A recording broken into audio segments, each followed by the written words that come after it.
नगर परिषद आणि नगरपंचायतीच्या निवडणुकीसाठी मतदानाची वेळ संपली तर उद्या होणारी मतमोजणी 21 डिसेंबरला होणार. हायकोर्टाच्या नागपूर खंडपीठाचा मोठा निर्णय.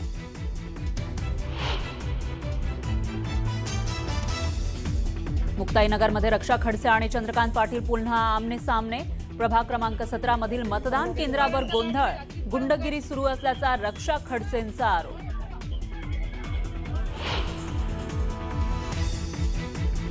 बोगस मतदानाच्या कारणावरून तासगावमध्ये राडा, रोहित पाटील आणि संजय काका पाटील गटाचे कार्यकर्त्यांची बाचाबाची.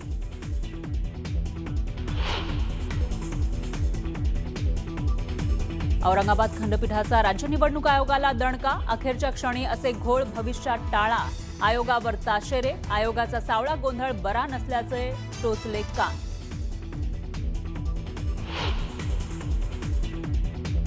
निवडणूक आयोगाची पद्धत चुकीची, मात्र कोर्टाचा निर्णय मान्य करावाच लागेल. तर ही सर्व पद्धत योग्य वाटत नाही. कोर्टाच्या निर्णयानंतर मुख्यमंत्री फडणवीसांचं विधान.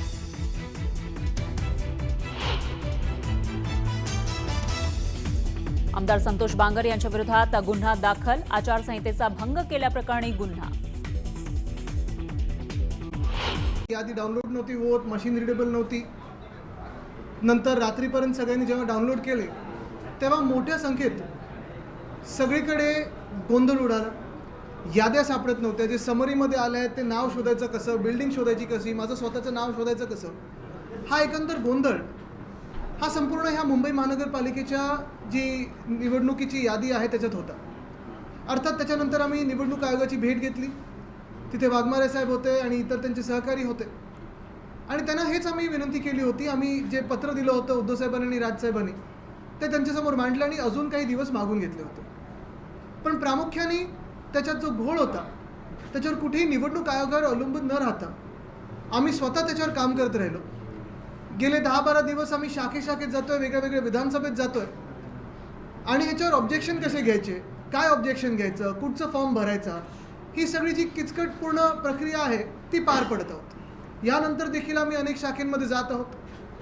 पण ह्याच्यात काही गोष्टी ज्या ठळकपणे आम्हाला जाणवत आहेत त्या तुमच्याच समोर आणत आहे, लोकांसमोर आणत आहे, मीडियाच्या माध्यमातून. आणि ही निवडणूक यंत्रणा नेमकी चालली कशी हे बघण्यासारखं तर झालेलं आहे. आत्ताचे जे सगळे मतदान चालू आहे आपल्याला तर माहिती आहे, कोण मख्ख चेहरा घेऊन बॅग सोबत उतरतंय, त्याच्यात पैसे आहेत की नाही ह्याच्यावरनं सगळा गदारोळ चालू आहे. कोणी धमक्या देत आहे, कोणी रेट टाकतंय, हा सगळा तर गोंधळ वेगळाच. एक आमदार तर जाऊन दाखवतात की कोणी मतदान कोणाला करायचं. खरोखर निवडणूक आयोग म्हणून प्रकार आहे की आता सर्कस झाली त्याची, हे विचार करण्यासारखं आपल्या देशात आहे. पण आम्ही गेले 10-12 दिवसांमध्ये प्रत्येक वॉर्डमधले, म्हणजे मुंबईत जर आपण म्युनिसिपल वॉर्ड पाहिले तर 227 आहेत. सरासरी प्रत्येक वॉर्डमध्ये 3,000 ते 4,000 ऑब्जेक्शन आम्ही घेतलेले आहेत आणि अजूनही आम्ही घेत आहोत. 3,000 ते 4,000च झालेले आहेत कारण ही पूर्ण जी एक सिस्टम आहे ती किचकट आहे. म्हणजे त्या जे कोणाचा अर्ज भरायचा असतो तो संभाव्य दुबारमधून काढायला, ते संभाव्य दुबारमधून काढायला तुम्हाला त्याच्या घरी जायला लागतं, त्याचा फॉर्म भरून घ्यायला लागतो. एक दाखला, मग आधार कार्ड असेल किंवा ड्रायव्हिंग लायसन्सची कॉपी असेल, जे काय असेल त्याला अटॅच करून तुम्हाला सहाय्यक आयुक्तांकडे जायला लागतं, त्या व्यक्तीला घेऊन जायला लागतं. आणि ही सगळी प्रक्रिया झाल्यानंतर अशी एक उम्मीद आहे, कुठेतरी आम्हाला वाटते की निवडणूक आयोगाकडून हे जे 14 लाख दाखवलेले जे ह्यांचे संभाव्य दुबार म्हणून आहेत त्या लोकांना त्याच्यातून काढलं जाईल. बरं, हे 14 लाखांमधून जास्तीत जास्ती कोण आहेत तर जास्तीत जास्ती मराठी नावं आहेत, जास्तीत जास्ती आमच्या कार्यकर्त्यांचे नाव आहेत, राजकीय कार्यकर्त्यांचे नाव आहेत, राजकीय लोकप्रतिनिधींचे नाव आहेत. उदाहरण म्हणून घेतलं तर आमचे जे आमदार आहेत सुनील शिंदेजी, सुनील गोविंद शिंदे हे 7 की 8 वेळा आलेले ना, 8 वेळा आलेले.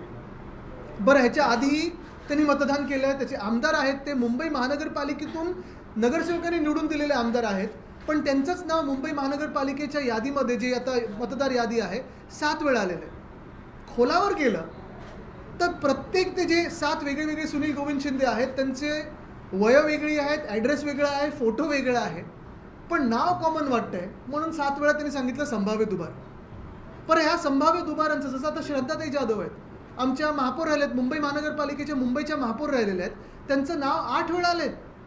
इकडचे धारावीचे जे आमदार आहेत ज्योती गायकवाड ताई त्या देखील संभाव्य दुबारमध्ये आलेले आहेत. अनेक लोक असे आहेत ते संभाव्य दुबारमध्ये आले. अनिल देसाईजींचं पण नाव संभाव्य दुबारमध्ये आलेलं आहे. खासदार आहेत दक्षिण मध्य मुंबईचे. म्हणजे बरोबर मराठी नावं असतील, बरोबर विरोधी पक्षाच्या कार्यकर्त्यांची नावं असतील, लोकप्रतिनिधींची नावं असतील, ही संभाव्य दुबारमध्ये टाकलेली आहेत. आणि ह्याच्यातच आम्ही व्यस्त झालेलो आहे. कारण जे कोणी संभाव्य दुबार ह्या यादीत येतं, म्हणजे ॲस्ट्रिक्सच्या ते येतं, जर तसं नाव असेल तर तुम्हाला मतदानाच्या दिवशी निवडणूक आयोगाचे एक हमीपत्र भरायला लागणार आहे, परिशिष्ट 2. आणि ते भरल्यानंतरच तुम्ही मतदान करू शकाल. म्हणजेच काय, तर ही सगळी नावं एक तर मतदानाला येऊच नाही, किंवा मतदान ज्या वेगाने व्हायला पाहिजे ते होऊ नये.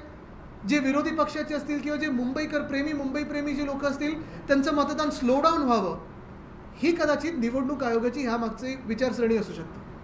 पण तुम्ही विचार करा, जर आम्हाला सरासरी प्रत्येक म्युनिसिपल वॉर्डमध्ये 3,000 ते 4,000 ऑब्जेक्शन्स भरून घ्यायला एवढे दिवस लागत असतील, आणि पुढचे काही दिवस अजून आम्हाला, पुढचे 2 दिवस म्हणजे आज आणि उद्या अजून काही 3,000-4,000 ऑब्जेक्शन भरण्याचा प्रयत्न असेल आमचा, ही यंत्रणा कधी लागली आमची? पूर्ण पक्ष म्हणजे शिवसेना, महिला पुरुष दोन्ही, अंगीकृत संघटना, त्याच्यात स्थानिक लोकाधिकार समिती आहे, भारतीय कामगार सेना आहे, ग्राहक संरक्षण कक्ष आहे, युवा सेना आहे, युवती सेना आहे, टॉप टू बॉटम प्रत्येक आजी माजी पदाधिकारी जेव्हा काम करतायत तेव्हा आम्हाला एवढा कालावधी लागलेला आहे हे काम करून घेण्यासाठी. पण ह्याच विरुद्ध जे खरं निवडणूक आयोगाचं काम आहे, जे BLOचं काम आहे, तुम्ही हा विचार करा. आज तुम्ही मीडिया म्हणून कुठच्याही मतदारसंघात जा आणि विचारा किती याद्या आहेत तुमच्याकडे, किती BLO असायला पाहिजे आणि कोण BLO म्हणून नेमकं येतं आहे. BLO म्हणून गंमत अशी झालेली आहे, महानगरपालिकेची जी काही यंत्रणा निवडणुकीची आहे, BLO म्हणून कोण येतं आहे? तर ज्यांना लिहिता येत नाही, वाचता येत नाही, असे लोक पाठवले जात आहेत BLO म्हणून. आणि हे लोक जाऊन चेक करतायत की तुम्ही मतदार आहेत की नाही. लिहिता वाचता न येणं हा काही गुन्हा नाही आहे, बिलकुल नाही आहे.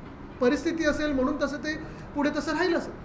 पण एवढ्या महत्त्वाच्या कामासाठी, जिथे तुम्ही प्रत्येक मतदार हा खरा आहे की खोटा आहे हे ओळखू पाहतात, तुम्ही लार्ज हाऊसहोल्डमध्ये जे 10+ लोक खरोखर राहतात की वेगळी वेगळी आहेत हे तुम्ही ओळखण्याचा प्रयत्न करताय, तिथे तुम्ही असे लोक पाठवतायत ज्यांना यादी वाचता येत नाही, काही लिहिता येत नाही.